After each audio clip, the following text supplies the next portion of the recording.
Uma pesquisa recente da Fundação Getúlio Vargas aponta que mais de 80% dos brasileiros consideram fácil desobedecer às leis. O mesmo percentual de pessoas também tem a percepção de que sempre que possível os brasileiros escolhem dar um jeitinho no lugar de seguir as regras.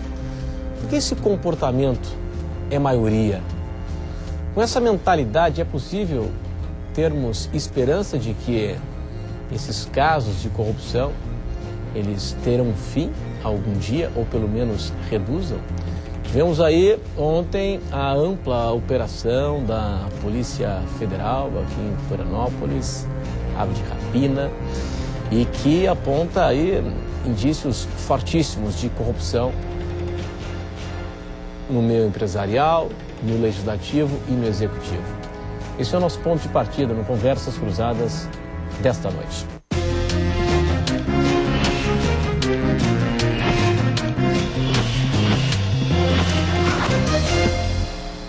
O Conversas Cruzadas aqui na TV Com hoje está na companhia do empresário Marcos Souza, presidente da Enfo CDL São José. Também o programa recebe o advogado, integrante da Comissão de Moralidade Pública na UAB, Eduardo Geldner Capella. O programa está aqui também na companhia do vice-diretor do Centro de Ciências Jurídicas da Universidade Federal de Santa Catarina, advogado, o Baldo César Baltazar. Aqui conosco ainda Salomão Ribas Júnior, conselheiro aposentado do Tribunal de Contas do Estado, estudioso da corrupção, e também o advogado Luciano Pérez. Senhores, obrigado pela atenção, pela presença de todos hoje aqui conosco no Conversas Cruzadas, que tem um oferecimento de Senge em defesa do profissional da engenharia sempre. Promoção de aluguel Ibagi, as melhores oportunidades em aluguel de imóveis com valores especiais. Cota 40 anos, marca de credibilidade, imóveis de valor.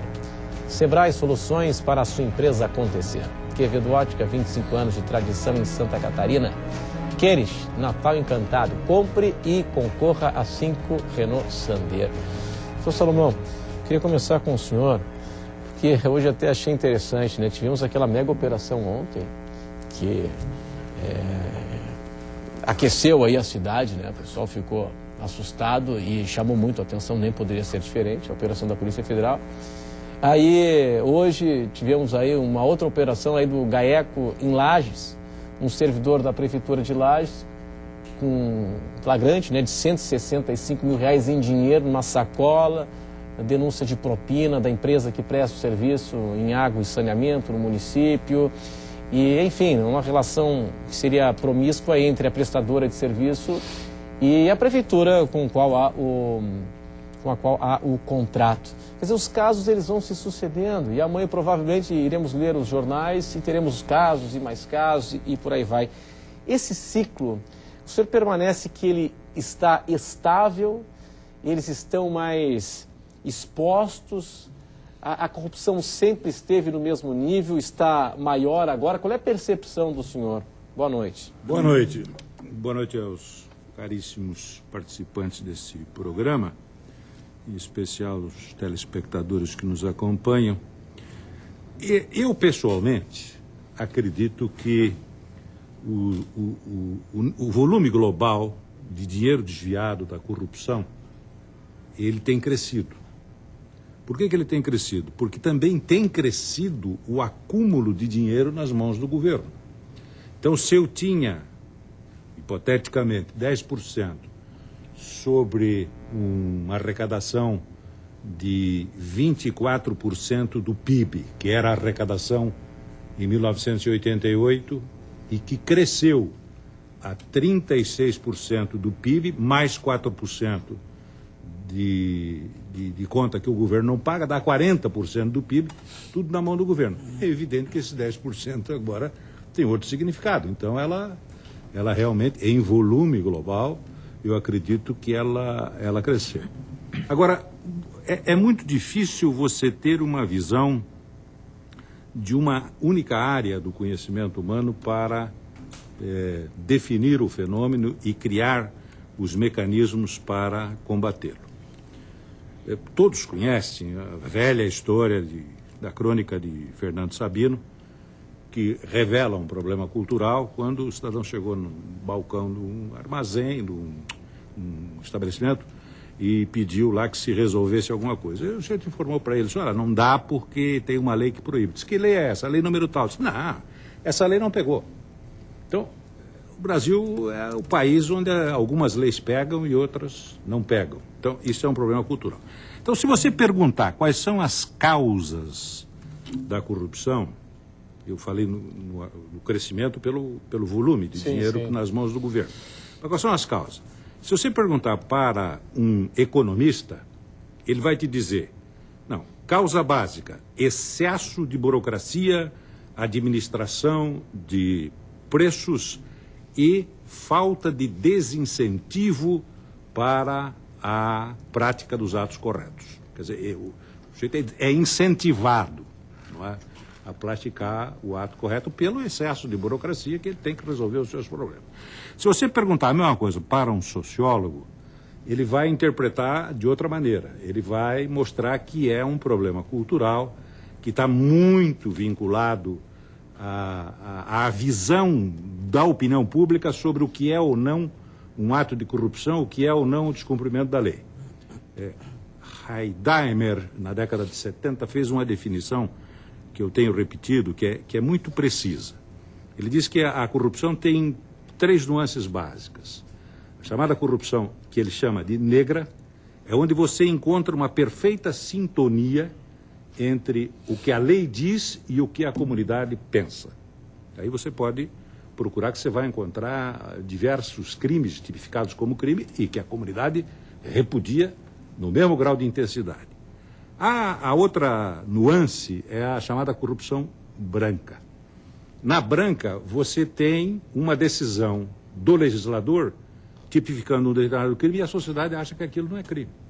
Aí você vai dizer, não, mas isso não existe, é só você pegar jogo do bicho, uso de produto pirata, prostituição, e vai por aí afora. Tem uma série de ações que são tipificadas como crime que a sociedade não acha que seja. E depois tem, para completar o quadro, a chamada corrupção cinza. É onde uma parte da sociedade acha que é crime e outra parte acha que não é. Se você quiser exemplificar, você vai pegar embriaguez ao volante, venda de bebida para menores, você ir a uma festa e não beber. Então tem uma parte da população que acha que isso não é uma transgressão que mereça. Até agora houve protestos, porque aumentou consideravelmente o valor financeiro da multa. Então, em linhas gerais, eu vejo um crescimento da corrupção tido como desvio de dinheiro público. Não é? E também, por esse conjunto de fatores, de falta de incentivo a não se corromper, a não praticar a fraude, você acaba tendo também o que eu chamo, na minha tese de doutorado, de corrupção privada, que é um outro problema. É onde você tem a eleição de uma teoria da área econômica, do principal e dos agentes que agem em nome desse principal e acabam ou roubando do acionista, ou roubando, enfim. Aí você tem um outro tipo, aí você no Código Penal você não vai encontrar nada. Por último, se você perguntar ao advogado, e aí os advogados vão responder melhor que eu, mas se você perguntar, a primeira coisa que ele vai dizer assim, é a impunidade. A impunidade é um incentivo à prática de atos de corrupção, e é verdade. A percepção de que não vai dar nada. O volume de recursos que você tem nas leis para conseguir protelar indefinidamente até prescrever uma questão, por caso. Ou até desaparecer do noticiário. Né? Você sabe, você é um jornalista, sabe que notícia nova sepulta a velha. Exato. Desaparece. Cai no esquecimento. Então, em linhas gerais, já falei demais. Ok, tá bom, vai falar de novo daqui a pouco. Agora, doutor Capella, qual é o peso do ingrediente burocracia, excesso de burocracia na esfera pública, quando o assunto é corrupção? Boa noite. Boa noite, Renato. Boa noite, debatedores. Boa noite, telespectadores da TV Com. A burocracia é o que emperra a máquina administrativa em todos os sentidos e faz com que o Estado não desenvolva a sua atividade fim, ou mesmo a sua atividade meio e fim. E com isso nós temos aí, mas com relação à corrupção, ainda falando das causas, eu também quero identificar, juntamente com o doutor Salomão, a moral A moral sob a ótica filosófica, né, que deriva da ética, e também sob a ótica jurídica, que se subdivide em idoneidade, em propriedade. E a moral, ela começa dentro de casa, todos nós sabemos, mas ela pode ser corrompida através dos tempos, com pequenas infrações que depois se tornam contravenções, depois pequenos delitos, inclusive começando por estacionar em locais para idosos, para deficientes físicos. A moral é a gênese, digamos, a falta de moral é a gênese da corrupção, ou seja, da imoralidade. Portanto, no meu entendimento, seria isso. E a burocracia dá espaço para esse tipo de conduta. Muito bem. Agora, doutor Luciano, nós temos aí uma percepção da sociedade, segundo as pesquisas, de que o pessoal transgride, de que a imensa maioria da sociedade vê a possibilidade de não respeitar uma norma. A raiz disso, falamos aqui de questão cultural, de burocracia, né, de não acreditar na legislação, na sensação de impunidade. O que mais? Boa noite. Boa noite, Renato. Na realidade, na minha concepção, hoje o grande problema da corrupção e do excesso de burocracia das leis, ele está aí no ser humano e na percepção que ele tem da vida. Infelizmente, hoje em dia, os pais não têm mais tempo de educar os filhos, os amigos não têm mais tempo de conversar, os colegas de serviço não têm mais tempo de dialogar por o futuro daquele departamento, daquele setor no serviço público. E cada vez mais o diálogo ele vai ficando esquecido. Cada vez mais o debate de ideias ele vai ficando longe, ele vai ficando aquém das necessidades do dia a dia. Hoje no Brasil, infelizmente, Renato, não se governa mais para a população, se governa por partido e para interesses particulares de determinados grupos, com o objetivo de crescimento individuais de setores, sem fazer uma pesquisa pública da necessidade do que o povo almeja, e o próprio povo, por muitas vezes, não está nem um pouco interessado, porque está na correria do seu dia a dia. Então, na minha humilde concepção, o grande problema hoje em dia está no ser humano, na falta de tempo do ser humano, na falta de vontade do ser humano. O ser humano está deixando de ser feliz. E olha que nós vivemos no país mais feliz do mundo. Só que essa contrapartida faz com que a ausência de tempo faça com que o ser humano queira as coisas mais rápidas e mais fáceis. E para isso acaba tendo um preço, e o maior deles é o desrespeito à própria legislação. Claro que isso vai gerar impunibilidade, claro que o excesso de burocracia, excesso de recurso, a demora do judiciário é um fator concomitante que faz com que a pessoa ache que ela possa ser impune. Mas o que falta mesmo é o ser humano voltar a acreditar no ser humano, a educação... Valores, claro, valores. Com certeza absoluta. Valores. Agora, doutor Ubaldo, o senhor vê uma necessidade de mudança nas leis também, redução de recursos, enfim, de mudanças nas leis para que consigamos aí reduzir a impunidade? Boa noite. Boa noite, Renato. Boa noite a todos da banca. Eu creio que sim, um dos grandes problemas que nós temos é o excesso de leis. E isso acaba perdendo-se a credibilidade na eficácia, na aplicação e na eficácia da norma posta. Eu vejo, ano passado, nós concluímos um projeto com a Assembleia Legislativa de identificação do número do curso de Direito da Universidade Federal, no curso de Direito com a Assembleia. Foram levantadas uma quantidade de leis em torno de 40% desnecessárias, repetitivas. Isso acaba levando ao descrédito. Muitas vezes um parlamentar apresenta um projeto de lei que já tem lei lá atrás, de 15, 20 anos atrás, isso já foi tratado. Para quê? Porque ele precisa mostrar trabalho também. Mas eu queria só recuperar uma questão aqui, que é o problema a causa disso. Eu tenho dito em vários lugares que um dos grandes problemas que nós temos, nós não temos como nos livrar no curto prazo, que é a nossa herança cultural. Se nós formos estudar a história do Brasil colônia, é um problema sério. Começa aí. É um problema sério. O patrimonialismo na sociedade brasileira faz com que as pessoas, o dito servidor público, não se comporta como servidor, se comporta como dono do espaço público. Ele leva um bloco para casa porque não vai fazer falta para ninguém lá na repartição. Exatamente. E ele diz assim, isso não é corrupção porque é um grau muito pequeno. Eu costumo dizer, corrupção é como gravidez. A mulher ou está grávida ou não está. O sujeito ou é corrupto ou não é. Não me venham com essa conversa de que só é corrupto quem tira muito. É tão corrupto aquele que tira muito como quem tira muito pouco também. Então, agora, isso é muito difícil de trabalhar e muito difícil de fazer um processo de reeducação. Teria que começar nas famílias, isso que já foi dito aqui, a escola. Os exemplos, o exemplo tem que vir de casa, né? Tem que vir de casa. E olha, não adianta o pai falar ou a mãe falar, tem que dar o exemplo. Porque muitas vezes o pai diz uma coisa e o filho vê o pai praticando outra. Claro. Como é que vai fazer diferente? E aí vai reproduzir isso, claro. Fica replicando isso ad eterno. Uhum.